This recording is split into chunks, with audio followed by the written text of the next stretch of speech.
Résidence principale. Notre premier investissement immobilier en location. Un appartement neuf, de préférence, dans la ville que j'aime. On est venu chercher sur ce salon des informations relatives à la fiscalité sur la location de biens immobiliers neufs. 30 mètres carrés pour habiter, pas pour investir. C'est une résidence principale. C'est un projet personnel, un achat pour remplacer notre résidence principale. Il y a beaucoup d'intérêt d'acheter dans le neuf, notamment la TVA réduite à 5,5%, les avantages de la loi Pinel ou encore le prêt à taux zéro.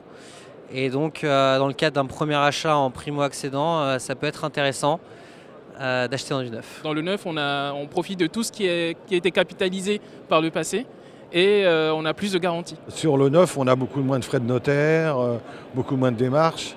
Tout est clé en main et tout est neuf. Pour pouvoir éventuellement bénéficier des innovations technologiques qu'on peut avoir dans un appartement, de la domotique ou des choses comme ça. La possibilité de réduire l'imposition en fait, par rapport au dispositif Pinel. Et on n'a plus qu'à poser les valises.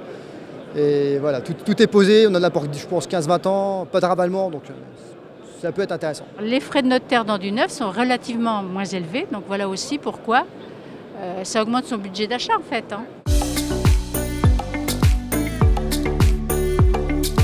L'isolation phonique. J'attends qu'il soit super isolé phoniquement et thermique aussi, parce qu'il y a quand même des nouvelles normes. Donc je pense qu'en prenant du neuf, il est aux nouvelles normes. Ça peut être une motivation de penser aux économies d'énergie, des choses comme ça. Ouais, ça peut être une motivation supplémentaire, effectivement, d'avoir quelque chose dans ce sens-là. Ouais. La chaleur, une chaleur continue, ce que la norme 2012 l'impose. Moins d'air dans la maison, donc automatiquement, et une maison plus assainie. On va avoir tout ce qui est la domotique. Par exemple, avoir des informations sur son appartement alors qu'on n'y est pas. Pouvoir contrôler la sécurité de son appartement, éventuellement ouvrir, verser les volets, je sais pas, lancer une machine ou la contrôler. Enfin des choses assez gadgets mais qui peuvent faciliter la vie, quoi.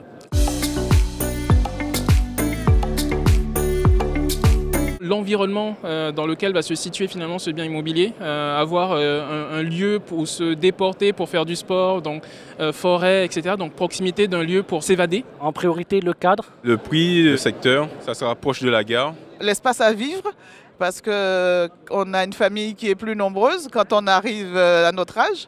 Et donc on aime bien, même si on les voit 4 fois par an, les recevoir dans un espace sympathique. On va chercher quand même à avoir une gare, à avoir des commodités aux alentours. On est comme tout le monde à chercher le meilleur emplacement, parce que c'est les 3 critères, c'est l'emplacement, l'emplacement et l'emplacement.